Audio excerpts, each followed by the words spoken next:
Standing here, I feel infinite, and a part of me wishes my days here were that many. Looking at the people and places around me, I know I have learned so much about myself and the world we share. Plymouth is considered a small city by the people who live there, but for a girl whose eyes have never wandered far from the borders of Kansas, the city emits an enchanting energy. The people hold a healthy respect for time, but do not seem rushed by it. They have places to go and people to meet, but they appreciate the journey there. I had heard the people in England drink plenty of spirits, but no one had told me about their resilient and kind spirit. Even when the sun hasn't shown itself for days, you can still find flickers of light in the citizens' smiles. After all, the people here know the secret of rain. It has the power to wash away reality and allow dreams to seep through. A dream I had become a reality was the hope that the people here would accept me for who I am. They did, and I will always be grateful. Whether it is storming or sunny, Plymouth is a beautiful city, and England a magnificent country. I was advised to see as much as I could before returning home, and I'm glad I listened. Plymouth, also known as Britain's Ocean City, is full of exquisite architecture and scenic views. Walking along its streets, I often felt as if I were in a time machine, one that was constantly switching from present day to the medieval century.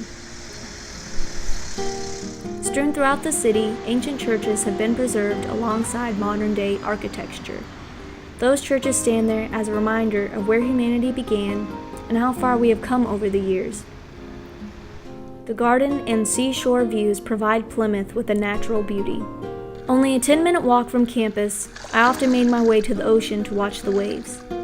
I came to the conclusion that eyes are incapable of becoming tired of gazing at the sea.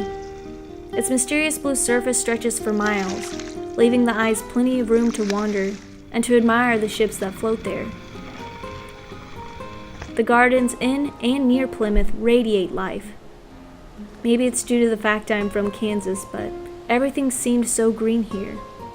The grass was so plush it felt like you were walking on carpet, and the flowers all had such vivid color. I felt as if I'd been wearing sunglasses my whole life. All the colors in Kansas were dimmed and darkened, but here in Plymouth I finally took them off. Who knew life could look this way? I love it here, but at times I found myself feeling homesick. I would see images of my loved ones reflected back at me from store windows as I wandered through the shopping center, or I'd find myself craving a warm hand to hold instead of a glove protecting me from the cold. When Thanksgiving came and passed, I imagined the sounds my family would make as they ate smoked turkey and shared old family stories. I wanted my loved ones to be there with me so I could share the experience with them. Though I did miss my family at times, I never, even for a moment, regretted coming to this city. I fell in love with Plymouth and its enchanting atmosphere, but it could never replace home. Standing here, I felt infinite, but now it's time to say goodbye. Though my days here were numbered, the city's impressions upon me are irrevocable.